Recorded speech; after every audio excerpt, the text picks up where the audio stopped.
The world is changing faster than ever. What used to take decades is now taking years or even months. What you see right now is the illusion that people have had for many decades about the workplace being this secure place to work the rest of your life. For the first time in the history of our nation, our children will not do as well as us. We've seen our friends get laid off. We've been laid off. We've had our pay cut. People are overworked and underpaid. They seem to have less time and less freedom. They live under constant pressure. This is going to be forced. And so even if your employer loves you, they may have to cut you. There's something wrong that on Monday morning, the heart attack rate increases by 35%. Technology is accelerating, job security is declining. It just doesn't seem like the old models of making a living are as reliable as they used to be. Every aspect of our lives, there's a better way out there, but we're still doing it the old way. We live in the greatest country on the planet, and there are a lot of people sitting around complaining and being cynical. Like everyone's whining about this old model, and I'm like, why don't you leave it? Look at all this over here. Look at all this opportunity. Since so much of our lives revolve around our work and the way we make our living, many people are thinking there just has to be a better way. The biggest challenge facing our world today is not making money, is what are we going to do with all the displaced, unemployed people? People are afraid that they're going to make the wrong decision. People are afraid of the unknown. People are afraid that maybe I don't have the skills. Hey, sports fans, industrial age is over. It's dead. It's dying. That's why going to school to get a job is an obsolete idea. A steady paycheck is an industrial age idea.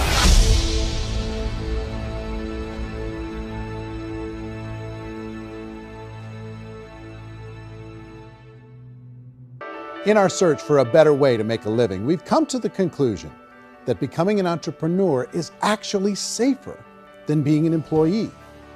And through our look at the entrepreneurial options, one particular path kept coming up from expert after expert. And I think most people will find it surprising because it's certainly a non-traditional business model. That model is for people to start their own business and become an entrepreneur through the creation of a network marketing business. Some people call it direct selling because the product is being sold directly from the manufacturer to the end consumer, cutting out the middlemen. Other people call it multi-level marketing, or MLM, because there are multiple levels of commissions paid.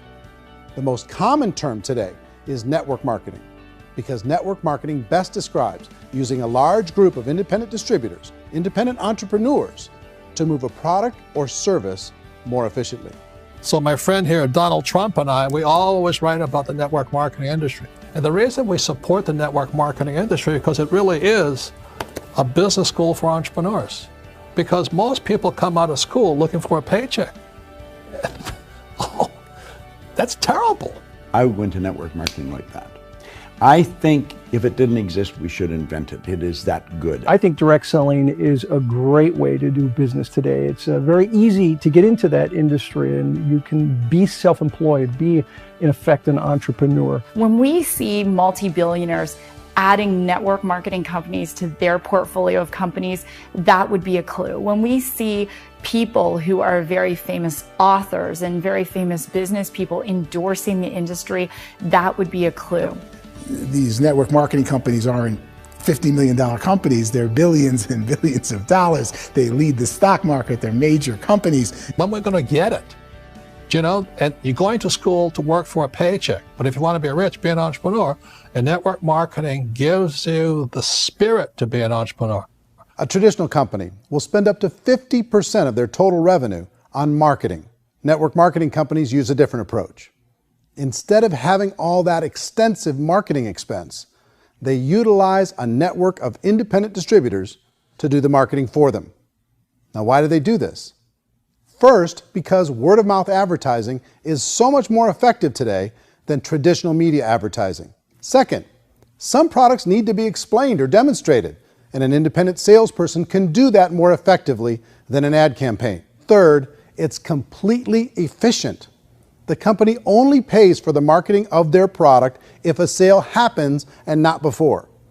Imagine if Amazon allowed you to become an independent distributor and paid out 40% of its revenue to that distributor group. All you had to do as a distributor was recommend a product. And if a person bought it on Amazon, Amazon would take care of all the logistics and you'd get paid for bringing the customer. Now imagine you got paid for every purchase that customer made for the rest of their lives. Well, Amazon doesn't offer this option, but network marketing companies do. 85% of all buying decisions in our society are made as a result of word of mouth or reputation. We're recommending things to each other all the time.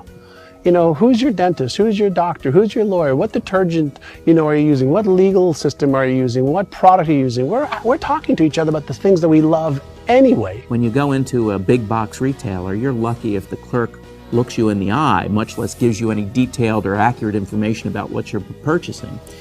So of course, this personal information, this education coming from a friend, a neighbor, a relative, or even a stranger, but one who has experience with the product is extraordinarily valuable. As a matter of fact, network marketing can educate consumers probably better than any other form of marketing. It certainly can do better than advertising because advertising usually has a certain hype to it and you can only get limited information.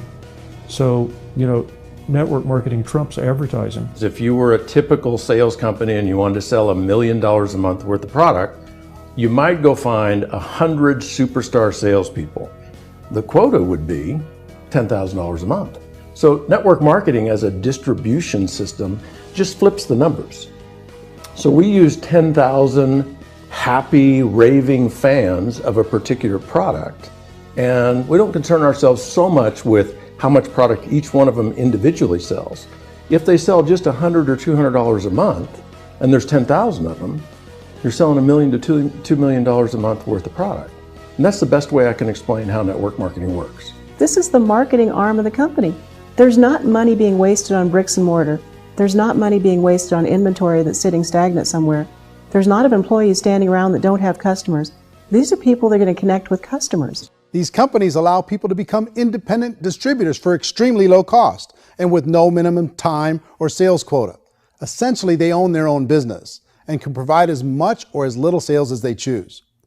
In other words, the distributor gets all the benefits of traditional business ownership without the risk. The advantage of network marketing is the ease of entry, the low risk, and the low startup cost, because almost everything else has very high risk. You can get in for a minimal investment. You're buying into a system that's already been proven, products or services that have been proven to work. The keys to network marketing is providing an opportunity for the masses to get involved, providing an opportunity for the average person who doesn't have the resources to start their own business. All of this so far is fairly straightforward, but network marketing offers another benefit, and it's this benefit that makes it so interesting for entrepreneurs. Network marketing allows a distributor to build their own network of other distributors and then compensates them on the sales created by that entire group. Direct selling is, at its base, very simple. It's the sale of a product or service to an individual on a face-to-face, one-on-one basis, just the way we're talking right now. But there's an important element as well, and that's the offering in conjunction with that sale of product, the offering of an opportunity for someone to make something of themselves. No matter what your social status is, no matter what language that you speak, I mean, look how many unbelievable people are becoming successful that speak every kind of language out there. What an awesome gift to give the world. Instead of having to work your way up in a system and prove that you could be a sales manager, they just decided everybody can be a sales manager. Everybody gets to build a sales team from day one. And so what that brought into the system of growth as a direct selling company is the concept of compounding or geometric progression.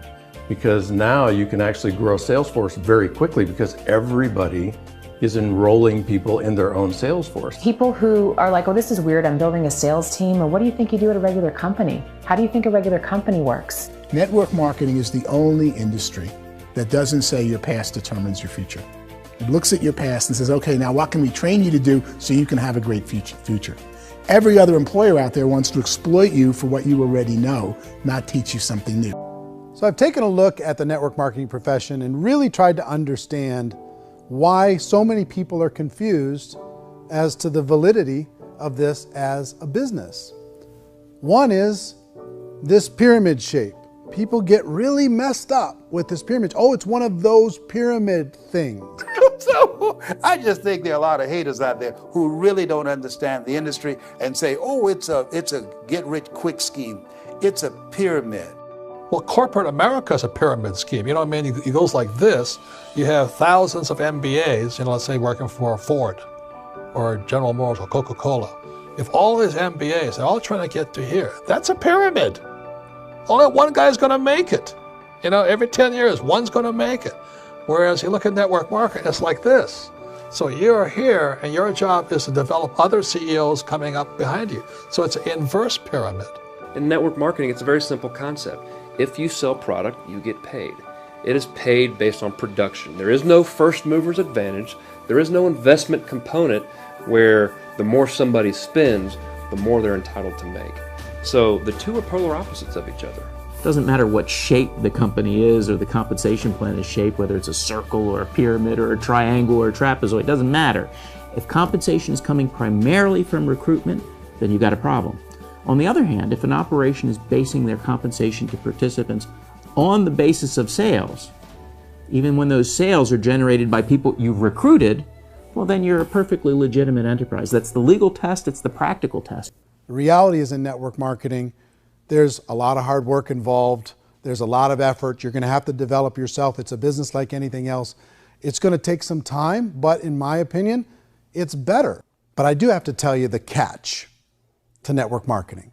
If there is a catch, if you want to understand this from an emotional point of view, people say, well, it sounds too good to be true. It's not. It's hard work. But here's the catch. Most people still don't understand it. So you're going to have to endure the loss of social esteem from ignorant people. The uneducated will think less of you. Now, if you can handle that, you're on your way. If that's going to destroy you, you know what? Entrepreneurship in general probably isn't in your future. If you can face that catch, you can become unstoppable. I want everyone to really contemplate this if they're not in network marketing.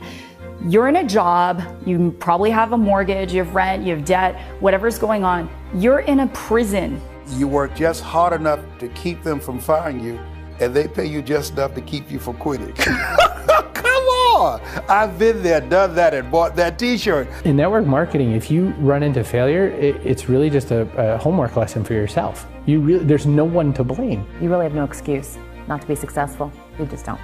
People don't want to hear that, but there's so much available to you. If you want to be a good network marketer, be a student to the people above you, be a fellow traveler to the people on the same level, and be a teacher to those below, and know when it's appropriate to do which. People who are not afraid of asking people to buy things, or not afraid of persuading people with a chance they may say no, these people own the future. Nothing happens until something moves. So you got to go move, you got to go do something, or nothing's going to change in your life.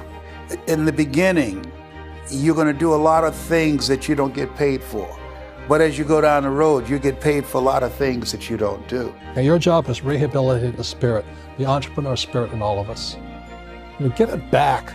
Either give it a strong yes or a strong no, but no wishy-washy, dilly-dally stuff in the middle.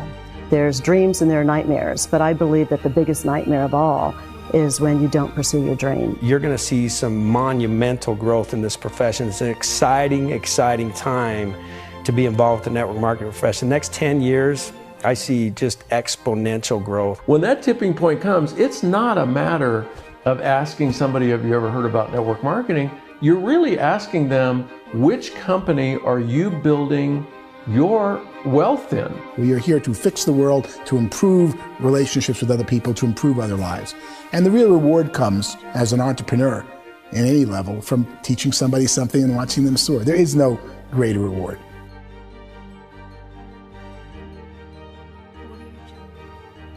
Life's too short to spend it living someone else's dream instead of your own. It's too short to spend it living at a fraction of your potential. Can being an entrepreneur be a challenge at times? Sure. But here's what you get in exchange. It can be yours. Something that you built, something that you created, something that you made happen. This balloon represents your dream. It represents entrepreneurship. My wish for all of you is that you would reach out and grab it.